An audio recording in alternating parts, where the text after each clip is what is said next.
this? I really don't understand it. What the hell is wrong with y'all? You ain't that damn good. Stop acting like it. Some ineffectual, privileged, effete, soft penis debutante.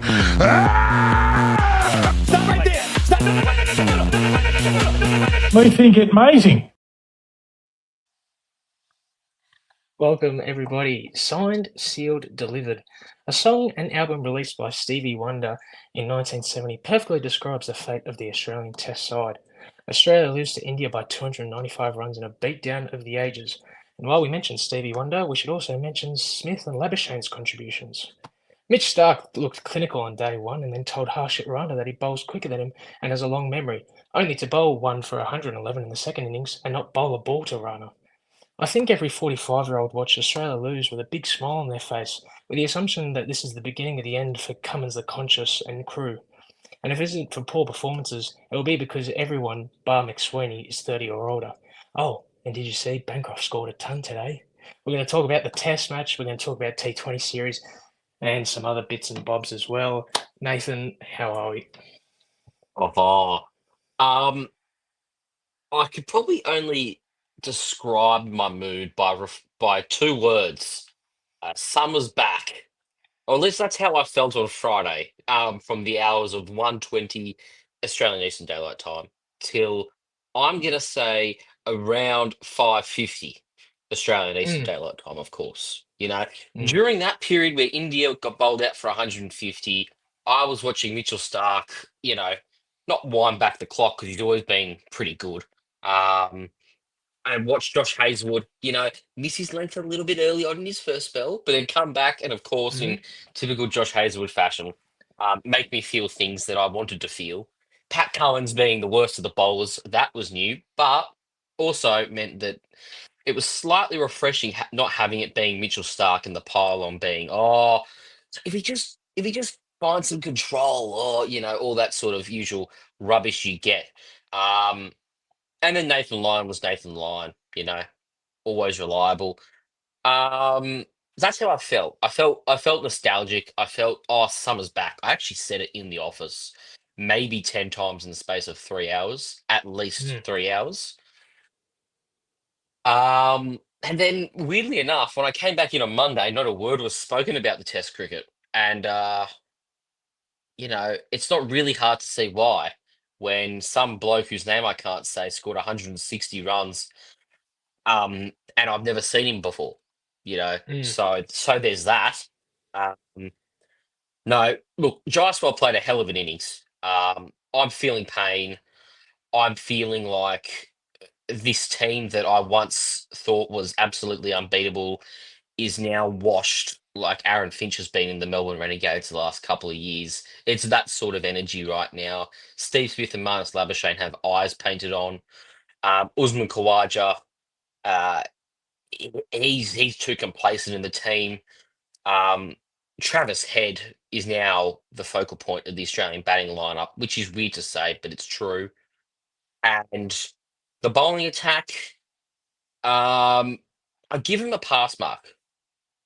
I don't think you can really say that, although they let 487 runs be scored by India, that was because they had perfect batting conditions in this Test match.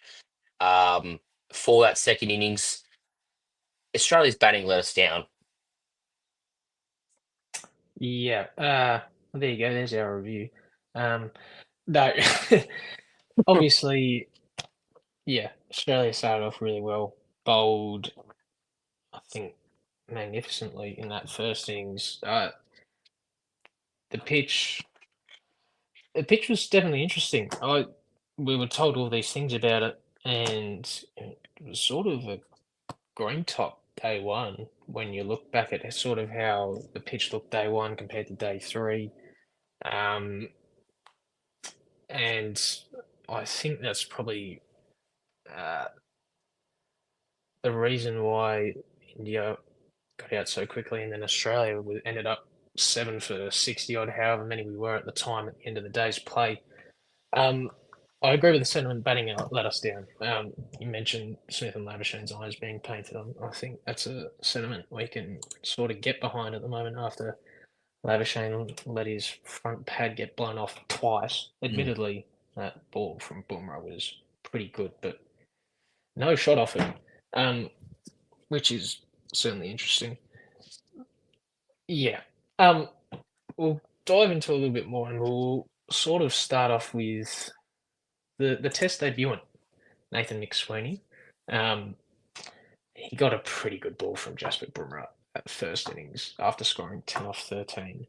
And then the second innings, another pretty good ball from Brummer. A duck off 4 balls. Had a pretty good catch in that first innings at Gully. Dropped one / it was caught by Marnus in the end. How do you rate his performance? I mean, I liked what it looked like it could have been. However, it didn't really go past that. Yes, I think I share your sentiment in that Australia, as from a cricket fandom perspective, has always craved the what if, not the what now. You know, Mm, what if Nathan McSweeney pans out? What could it be? What could it look like? What could my summers feel to me? You know, uh, mm. and it could feel really good because Nathan McSweeney has the hallmarks of a future Test captain, right? Now he averages 5 in Test cricket, but that's after one game. It's after one game, so It's one you game. have to excuse that. You have to excuse it. Is he an opener? I don't know. Um, how long will he be the opener for? I also don't know, but I do think, interestingly, I think he will be in the Test side for a long time. I Well, I just think he think should that. be dropped. So Oh, there you go, brilliant. Well, speaking of droppings, I did see an interview from Marnus Labuschagne, and I mean I've got the clip here. Yeah, now I'm panicking. Don't panic. No, I am because I'm going to lose my job. He's going to lose his job, he reckons. I feel for Marnus because I like Marnus, but his eyes are painted on. mm, Uh, he refuses to move his feet. He's shouldering arms. He can barely hit the ball off the square. He's due to play some T20 and tipple sort of tip cricket. There you go. Play some colours games, some Big Bash. Have a crack at the round 3 double for the Brisbane Heat. That's probably what he's mm. aiming for.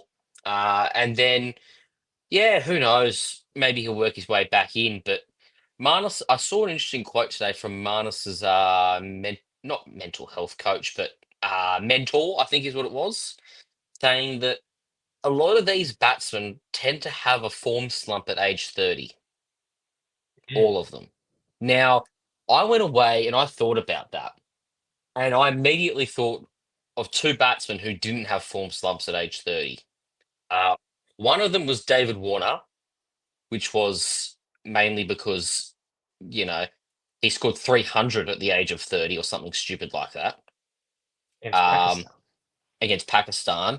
And Steve Smith, because he had the greatest individual series of all time at age 30 in the Ashes. So, like, already, I just think that Marnus could be a bit of a fad. But is that overreactionary? Who knows? He could go away, have some time to think about it, and come back. But I think it's time to give him a little bit of a spell if we don't get things fixed next test. Well, you see clips on the internet as you do, and I saw a clip from Seven carried over by also. I did see it separately today from the grade cricketer suggesting that he should go back to grade cricket and play some grade cricket. So that's certainly an interesting take. I think maybe that's not something I agree with necessarily, but you know, I did sort of like his. At least I know he didn't. He scored 5 runs total in the match and 3 in the second innings, but it looked like he had some sort of intent in the second innings, although that just managed 3 runs. Uh, Mm. I want him to get into a fight like Coley does, because as we heard all summer, Coley likes to get into a fight, or rather, the precursor to the summer. I want to see Marnus get into a fight. He's not going to, unfortunately, I don't think. But I want him. I want Harshit Rana to get into his face. I want Mohammad Siraj to grab him by the grill of his helmet while he's on 4. You know, just I want Marnus to be annoying again. You know, I want my grandpa to be yelling at the TV for his batting technique. That's the Mm, sort of stuff I want from Marnus because that reminds me of that time he also hit many runs with David Warner at Adelaide. I think it was at Adelaide yeah. against Pakistan.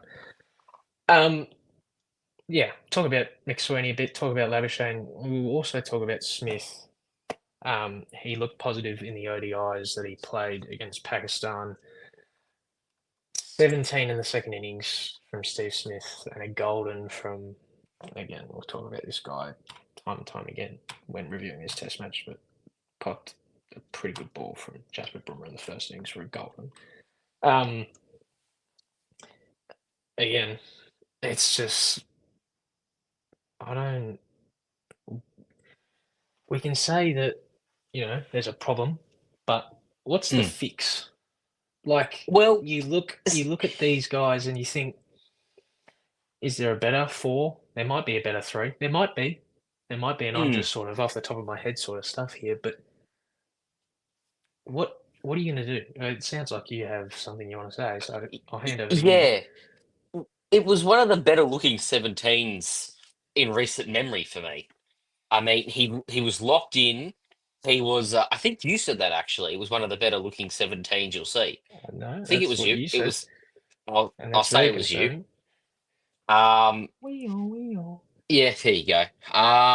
But no, it was really good for him. I thought that although it was 17 runs, I liked what I saw. Um, I just want there to be a knock of substance, and not just 100, but a quote unquote daddy 100. You know, like a Mm, 150 plus. I want something that that's India out of the game, similar to what Jaiswal did to us, because that mm, just shuts everyone down. You know, we're crying out for a Steve Smith, vintage Steve Smith innings, and I personally think we will get it at some point this summer if we persist. It's just how patient will the selectors be? I think one of Marnus and Smith will be dropped this summer. I mm. personally think it'll be Marnus because Steve Smith quite literally has the runs on the board, um, Yep, in the sense that he's on the podium for our greatest batsman ever. Um, yep, in my eyes, and this is a slight tangent, it's him, Ponting, Bradman, and I don't know what order, but it they're my 3. But that's not really the point of this show, I suppose. oh, it Um, can be. well, you know what? Let's make it. Rank 'em, Who's your rank 'em. podium? Who? Okay. Oh, crap. Okay. No, you give us your podium whilst I think about the Uh, rankings. unfortunately, I'd probably have to agree with you for a lack of diversity of, podium sitters. All right. It'd have to I mean, be it's obviously tough to rank. you've got some good names in there. Like you've got your Steve Wars, you've Yep. got like Border. Border, Matthew Hayden. I get Mm, it's not bulk runs, but it's not bulk in amount, it's bulk in the size of the man. But it was also good runs. Like you've got you've if you're going way back in time, not way back in time, but you've got Greg Chappell, you've got mm, um Victor Trumper, if you're going to get really technical with it. There's yep. names there um, that, you know, we've seen pretty much just Steve Smith bat. Like, we've seen clips of all these guys, but we've grown up only seeing Steve Smith, you and I. We saw a bit of Clark, but not peak Michael Clark. Peak Michael Clark's probably still not on the podium, but he's in the conversation to be on the podium. But for me, I had to narrow it down to 3. Bradman's 1. Yep. It's Bradman, and then for me it was Ponting versus Smith for number 2. You got to remember as well, Ponting also had his eyes painted on, meaning his reaction time had slowed. For those unfamiliar with that phrase, uh, Ponting also had his eyes painted on for the last 2 or so years of his career, and kind of got squeezed out, overstayed his welcome in the Test side. So there is a bit of that going on. So if you can extrapolate the last 18 months of both Steve Smith's career and Ricky Ponting's career and look at them in that sense, I get Ricky Ponting has more runs, but Steve Smith just about carried Australia for 7 years there. Yeah.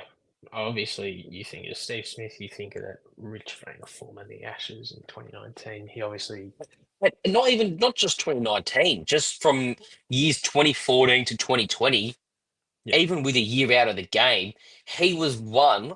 He was number one in the world and was breaking Bradman's records at yeah, times. Like the dude was doing things that only Bradman had done before. mm, So for me, like he's also in my. We're not going down that rabbit hole because this is a super coach show, or kind of. But he's in my world 11 all time as well. all gone. But that's a separate issue for a separate time. But Steve Smith, I would have second, and I have Ponting third. But there'll be people older than me who will say I'm living too much in the present, that I'm woke for saying that Steve Smith is second in the world Mm, or a second best Australian batsman of all time. There'll be all these sorts of claims, and they're fair. mm. The woke mind virus. Ah, yeah, solar panel Pat, not my captain. That's what I meant to say. Mm, The government wants me mm. to believe that Pat Cummins is a good captain. That really does make you think, doesn't it? Mm. Anyway, we'll get back to some test match talk. um, Obviously, Australia's batting a lot left to be decided. Travis Head, Carey, and Mitch Marsh put on a little bit of something for us in the second innings. A lot of the talk in sort of the in around before the first test was about kilometres in the legs of the fast bowlers. At least that's what I was hearing. Lots of people probably heard other things. Lots of people probably didn't hear the things I heard. They were the voices in your head, though. Well, look, separate issue for a separate time. I talked to my therapist about that. But we saw in the second innings that the Australian fast bowlers, the big three, all bowled 20 plus overs. Nathan Lyon bowled 40. Do you find that concerning, considering like our bowlers just bowled a heap more overs? The Indian bowlers in their second innings, Bumrah had 12, Siraj had 14, Harshit Rana basically 14, 13.4. Is there a bit of concern there? Do you think there's people like Michael Nisa, who's also old, in the wings, sort of waiting for a game? Jai Richardson waiting for a game, although he had a bit of an injury with a celebration I saw the other day. Is this concerning for you, the amount of work the fast bowlers went through in Perth? Look, yes and no, in the sense that if you really like, they bowled 50 overs in the first innings and then 134 in the second innings, in comparison to the 60 overs that India bowled in the second innings and the 50 overs they bowled. So, like, they bowled 60 more overs than India, right? That is slightly concerning. Okay, I'll give them that. Now they did get the extra day because they was so bad that they lost in 4 days. So they get a little bit of a reprieve there. Um, you also get this sort of sense that, like, we don't quite have the stocks we thought we did. Like, Michael Neese has got an injured hamstring. He's out till after the Gabba test. So the earliest you'll see him is the fourth test. And there's an implication there that he'll be fully fit for test matches by then. Um, you've got Jai Richardson, who dislocated his shoulder again, high fiving. Now he popped it back in and kept bowling once he went off the ground and then came back on. So he's fine. But is he going to make it through 4 days of cricket? No. 5 days of cricket? No way. Uh, Lance Morris is there. I think he gets a go at some point in the next 12 months in the test side. I think we just need to look at our next raw, quick thing. Like we're due for someone who can hit 150s. It's been a while since we've had that. Mm. And then you've got the ever reliable, ever durable Scott Boland. So he will play a match or two this series. Um, but you can't.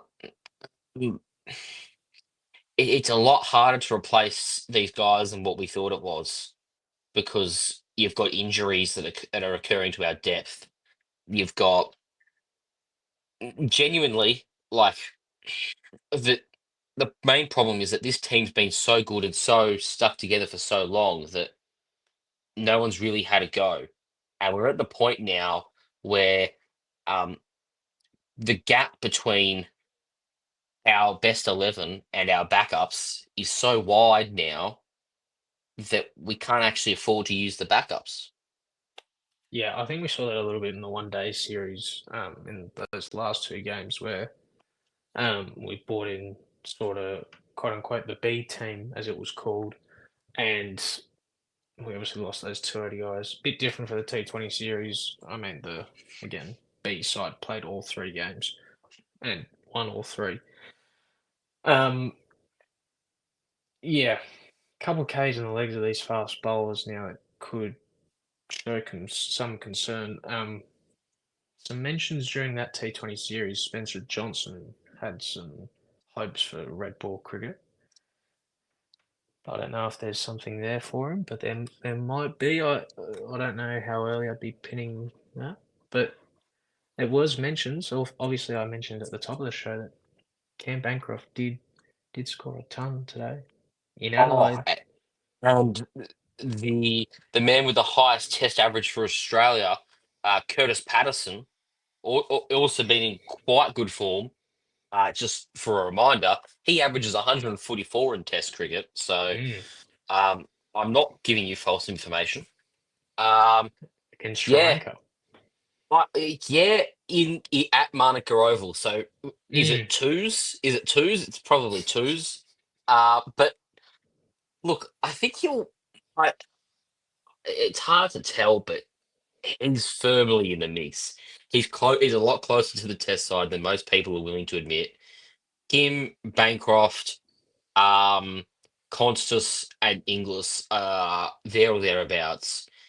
If you have a wrong step in this team right now, the Australian team, you're probably out. mm. And there's three guys that are in trouble of that: Smith, Marnus, Kawaja. Kawaja probably doesn't get dropped, but might be asked to retire. He's 38. He's the same age as Warner. You've got to remember that. They came through at the same time, similar length career. Um, he's going to drop off, and I think he might have dropped off since we last saw him play Test match cricket.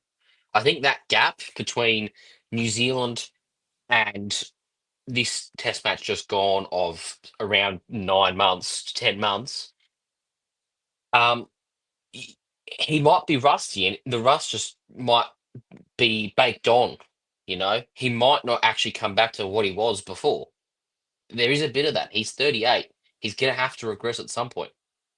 It does sort of make you think why last summer against the West Indies, at least that series, why we didn't uh, play a couple debutants. And you do also have to remember that the last time this team played red ball cricket was the New Zealand series they had after the West Indies series in March. It would have been at the start of this year. Mm. Um, there was lots of talk about lack of red ball preparation and that sort of thing as well. I think that probably wraps up our test match review. Yeah. Second test begins in Adelaide on the 4th of December, I believe. So that's in about 10 days' time. Ooh. That'll be So good. When's that? That is almost a week to the day. Uh, Probably a week to the day when you hear this come out. that's Yeah. probably about right. Yeah. We'll move to the T20 series, and I know this is probably in the bit of back of everyone's mind, but we'll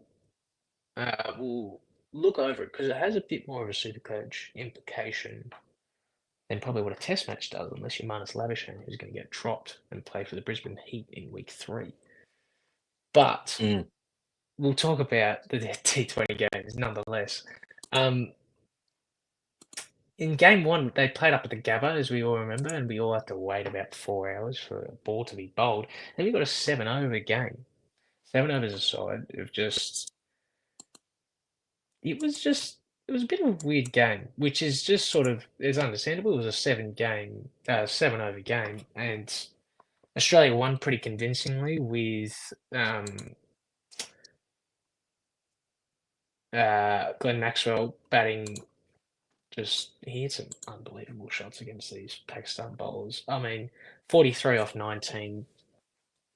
It was just some incredible striking. It did fill us with some more confidence. Obviously, we've talked a little bit about on this podcast how Matt Short and Jake Fraser-McGurk has disappointed us so far, and that theme will continue for the next however many minutes we decide to talk about these T20s. But Glenn Maxwell, 43 off 19, and a Marcus Stoinis, 21 off 7, led Australia to victory, along with some quality bowling from Bartlett and Ellis. What did you take away from at least the first T20, Nath? Yeah. So like because it's essentially a T7, right? Mm. There isn't a great deal to take away. There's a few things, the sense that Glenn Maxwell, who cares? Stuff his form. He will have these innings, no matter how good his form or how bad his form is. Like he has an incredible ceiling. Um, he's just so hard to ignore for Supercoach this year. When he's fit.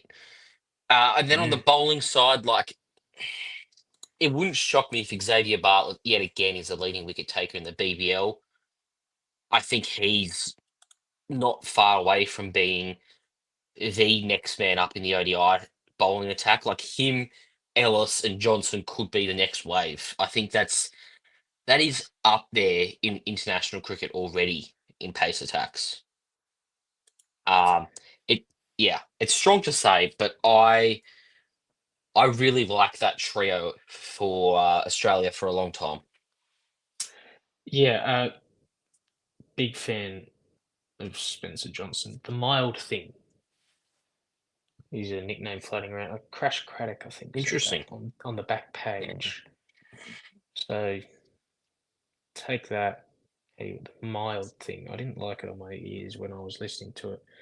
Then again, most of what Crash Craddock says, I don't really like. That's Revenge sort or of irrelevant. Rajaja. Well, he's old, that's for sure. There was the second T20 in the greatest city of all, Sydney, where we were a little shaky in the end of that game. Just a bit of a reminder, we batted first 9 for 147, ended up, and Pakistan 134 all out with 2 balls remaining in their innings. Matt Short top scored for us then, 32 off 17, opening the batting.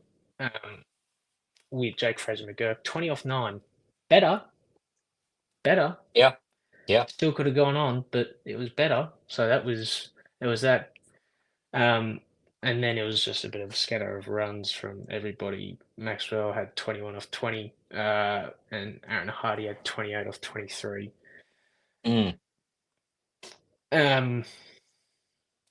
Tim David's still on the side as well, which is disappointing to see. Although I did say that about Marcus Stoinis, and he really shoved that in my face, didn't he? We'll get to that when we talk about Hobart. Anything to take away from the batting innings in Sydney, Nath? Now that it was actually a T20 and not a T7? Yeah, how good is that? We got to see 13 more overs a side of cricket. It's 1 hour extra of game time each side. And I don't remember much from it. But what I do remember is the T20 International Supercoach scores from that game. Yes, that's right. Yes, I've got them. So we'll look at the batting first. Jake Fraser-McGurk, if you're a keen Supercoach player, your ears would have pricked up when you heard him score 20 off 9. That's 45 points because of the strike rate, you know. Mm. All you need is 20. That's very true. Um, who else we got here? We've got Tim David. He got 18. Tim David's always talked about as a cheatie, but like he bats 6. I don't care unless he's bowling regular overs. I don't really He care opens at the all. bowling with outswinging off spinners, though. Josh Inglis, uh, 10 points for him as well. Um, that's literally just a catch. The catch. Aaron Hardy, he got 33 points, 28 runs, and a strike rate just above 120. So you get an extra 5 points for that. Matt Short, well, he had a few fielding points. Oh, Matt Short. He had a run out and a catch, as well as making 32 off 17. So he got 87 Supercoach points. Mm. Case in point as to why Matthew Short is so valuable is that he didn't even bowl, but he will always be involved in he'll always be involved in the field, and he goes at a higher strike rate when he bats. So it's just one of those guys you make room for him, you know. Mm. I'll have a look at the bowl. Run us through the bowling innings, and then I'll come back and give you the Supercoach scores for the bowlers. Well, there was really only one guy for me. There was 2 runouts at the end that sealed the deal for Australia, but it was really Spencer Johnson. We talked about him a little bit before. 5 for 26 off his 4 overs, going at 6.5, which is very good. I do say the only guy, Xavier Bartlett, 1 for 18 off his 4, going at 4.5, which is pretty good. And Zampa, 2 for 19 off 4. So obviously Spencer Johnson starred 5 wickets, very economical. But then there's Bartlett and Zampa who were economical as well. 17 dot balls with Spencer Johnson's spell of 4 overs as well. Very, very good. Yes, very good, and that was reflected in Supercoach. Unsurprisingly, he got 133. Now, I'd like to point out at this time that he's priced at $121,000 this year.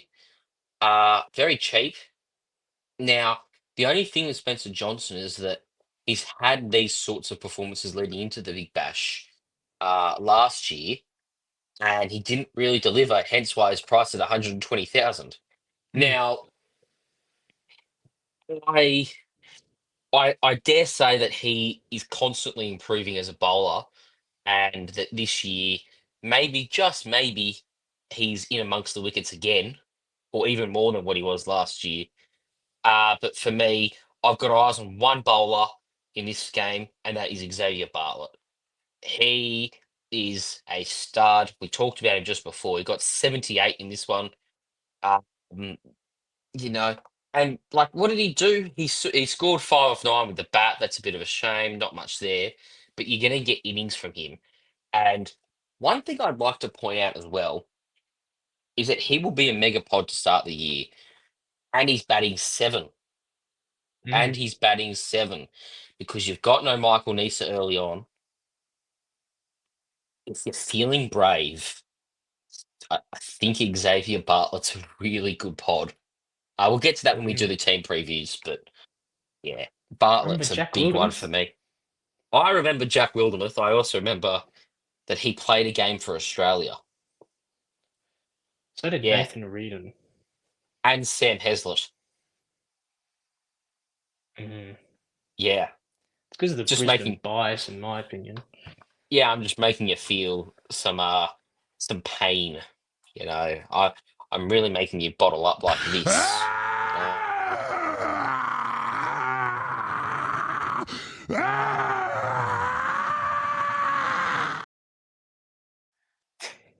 that's That, my face when I see uh, um, Sam Heslett in the Australian lineup playing New Zealand back in 2016. What is this politically correct nonsense? that would have been when Marcus Stoinis debuted and he hit that Yeah, yeah, 150 odd in New Zealand and had 3 for when yeah. he was. Yep. And then that was a Sydney T20. And then we go from one of the great cities to one of the worst cities in Hobart. I'm only kidding. Where we bowl out Pakistan for 117. Another pretty good bowling performance, but one or two in particular, really, being Aaron Hardy, 3 for 21 off his four, and Adam Zampa again, 2 for 11 off his four overs. So economical this series, Adam Zampa. And then in the batting innings, Marcus Stoinis hit 61 off 27. After I think last week I said something along the lines of Marcus Stoinis is one of the best Australian T20 players we've ever seen. I think I said Yeah, something along those lines. that's what we'll say, and that's what I will defend you, of course, being the And I and I co-host. think and I think if memory serves, I only lauded and applauded his white ball performances. Mm. If memory serves, which I think it does, and it will. Um, There played certainly pretty wasn't well. any. There wasn't any stats that we threw around about things he had done since 2019, where you know I think I averaged more than him since 2019 or something like that. It certainly wasn't any of those stats thrown around. No, we were Well, the pretty star I threw positive around on was him. 17, average of 17 point something, and you average, yeah. Who? Um, look, I said some things about Marcus Stoinis last week, which, were wrong. And I put my hand up, I was wrong. It was one game, sure, but I was wrong because this is the right now. You're only as good as your last innings. That's what they say. So Don Bradman's trash. Ah, Once you retire, Jason Gillespie is Australia's GOAT. Therefore, I've used well, logic there. well, don't Ain't make that the that a truth? conversation. Don't make that a conversation because I will. Pretty good from Stoinis. He's very cheap this year. Yeah. Just showing some form at the right time by the looks of it. 61 of 27. He had that ball out of the ground that looked and just sounded so sweet, so crisp. And then he He hit a had big some other ball. good shots as well. He hit a big ball, so therefore he has to be in my super coach team. Well, yeah, he Um, did. that's the way you've got to. That's the main takeaway from this game. He hit big. I pick him. Mm, Real caveman stuff. mm, The other big news from this one is that Glenn Maxwell did his hammy. Um, it sounds like he's more than questionable for the Stars round one double. Um, I dare say they'll take a conservative approach with him, therefore meaning he won't play, therefore meaning create a contingency plan um, for life without Glenn Maxwell. And for me, that looks like Bo Webster captaincy for mm. Supercoach because you're talking about a guy that will probably bowl 4 overs and bat at number 3 and have a double. It's a perfect role. No, that is pretty appetizing. Um, yeah, that T20 game obviously over pretty quickly, finished in just under 12 overs in Hobart with only one bowler who only bowled 1 over going under 10. Oh no, whoops. Someone else did Yeah, it. there's that one bloke whose name I'm not even get. No, we're not Jahanadad gonna. Khan. No. We're not gonna do names. It was that Okay, bowler and the that that other one. that bowler from that team, Hmm. the green team, not to be confused The with the Sydney dark. Thunder or the No, the Melbourne dark green. Stars. The Well, dark that's green Melbourne because Stars the as well. Australia. Well, who's Dark the green with darker the moon green? on them. Because we both played dark green. It was Pakistan dark green and True. Australia dark green. Dark Okay. green with Well, yellow on it. yeah, they're dark green with the star on it. Or And the Pepsi. moon, sorry. And Pepsi. They have Pepsi. We have Toyota. Yeah. Mm. All right. No longer Um. Qantas because of sandpaper. Yeah. Anyway, Oh, mm. let's go. Let's go. Yeah. That cricket review, I think, Yeah. Signed, sealed, Well, delivered, let's hey? signed, sealed, delivered. I think that's the name of the podcast. Well, Australia's Yeah. never going to win a test again. That No. was my takeaway. I'm incredibly jealous of every other nation and how they play test cricket, and especially India, because it's like a Mm. religion over there, apparently. Yeah.